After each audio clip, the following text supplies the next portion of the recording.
అట్లా ప్రార్థన మొదలు పెట్టాం, కరెక్టే. రక్షణ పొందిన తొలి దినాల్లో లేకపోతే దేవుళ్ళు ఎదుగుతుండగా అలా ప్రార్థన చేస్తూ ఉండేవారం. కానీ దానికి యాడ్ అవ్వాలి. ఏం యాడ్ అవ్వాలి?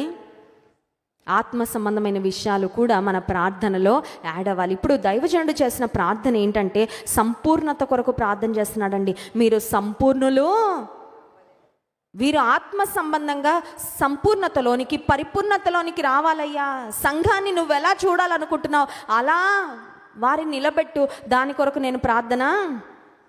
చాలాసార్లు చూడండి, నేను ఇలా చూడాలనుకున్నా, నాకు ఇలా చేయి ప్రభు అంటాం. కానీ నువ్వెలా చూడాలనుకుంటున్నావు, మమ్మల్ని అలా చేయి ప్రభు అని అడిగితే అది ఎంత అద్భుతమైన ప్రార్థన అండి. అర్థమవుతుందా? నాకు ఇలా కావాలి కాబట్టి ఇలా ఇవ్వు ప్రభు అని అడగడము ఒక లెవెల్ అండి. కానీ నీకు ఎలా ఇష్టమో అలా చేయి ప్రభు అని అడగడం,